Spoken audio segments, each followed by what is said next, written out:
This is what I mean, segregation. You've inverted the idea. We're going back to that under a different name.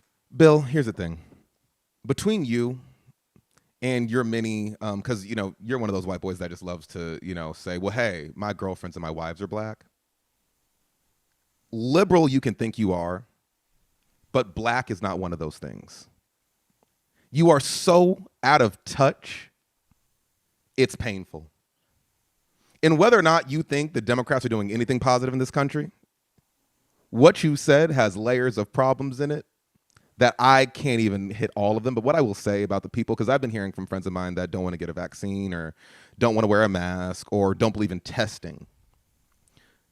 I've been hearing the word segregation thrown around tons lately. People are saying, oh, yeah, this is a new form of segregation. This is physical health segregation.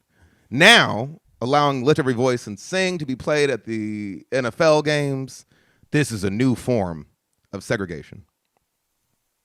And you say that kids are being made hyper aware of race. Again, there's just a lot of points here. One, reasons why you're not black, because black kids I was going to get into it. Are already aware of their race by the time they are 10 years old. And most of us much younger than that, Bill. Also, to the fact that you think it's segregation, that Live Every Voice and Sing is going to be played at NFL games, speaks to the fact that you have no idea what the fuck segregation is. Segregation would mean that one party is getting not just the shit end of the stick, but is getting abused, kicked down for the betterment of the other side. That's not the case here, Bill. As we said in our previous segment, recognition is the least that you can give us. And our long fight for liberation, equity, and more than anything, reparations, because it's what we're deserving of, Bill. You're out of touch, bud. You're out of touch. Bill's way out of touch. And it just reminds me of how comfortable people can be in ignorance. Like, it's one thing to be ignorant, but you're ignorant for so long, it becomes comfortable for you. And then when you're challenged on your ignorance, now it's uncomfortable. But what people forget is the only way you can grow is by becoming uncomfortable. So that's why that's why it's important to have these discussions. That's why it's important to call out ignorant people such as Bill Maher, yes, who has said ignorant things in the past as well. So this is not a shock to me by any sense of the imagination. Yeah. Like, he's just a person who is comfortable in his ignorance. And to say something like this on the start of the NFL season, that you are feeling some type of way about Alicia Keys singing the Black National Anthem on the But you come around and you say, which I'm just now coming to find out, they're calling it the Black National Anthem. I didn't even know it was a Black National Anthem. Because you didn't know, because you're not one of us. Exactly. This isn't a new song. And like it wasn't just featured on Beyonce's Homecoming album. Right. And like you mentioned, like, black kids are already aware of race and the importance of race and how to deal with police and things like that at a very young age.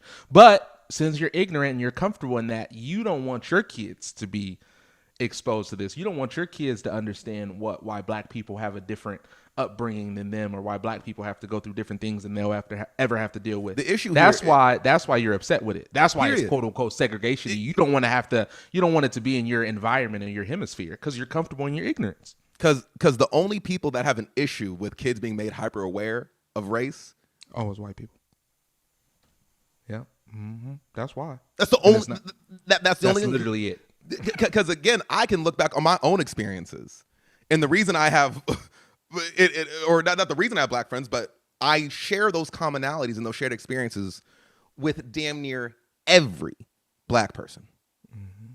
I share them with my parents, even. Yep. I share them with you. I share them with my sisters and my brothers.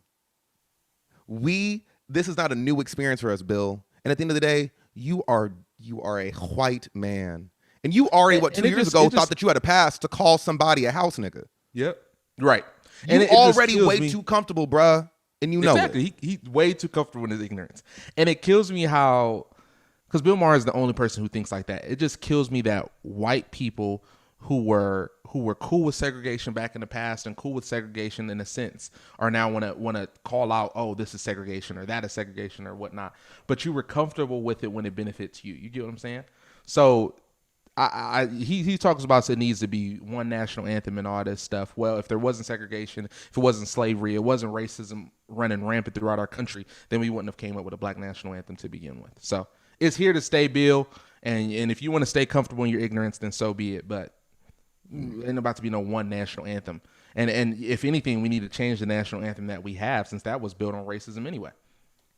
And of course he's gonna say that, but bruh, you make it seem like only, you know, that like, oh, we suddenly have the capacity to flip racism into racism. Right. Yeah. All of a sudden, because I'm just now finding out about this lift every voice.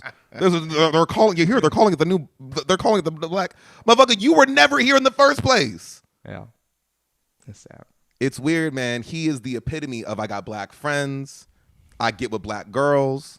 Like, you're the epitome of that. And so you have to think that you have a pass to say any of this shit, bro. It's not cool, Bill. And Bill, you and I, we ain't never been friends. Quite frankly, we don't know each other, Bill. But hey, I'll stop by because I like HBO. I'll stop by. You stupid. Have me on. Let's talk. Let's talk, Bill. Bill? Ain't nobody trying to talk to Bill. Bill. Ain't nobody trying to talk to Bill. All right. We're going to take a break. More Into the Gyms when we get back.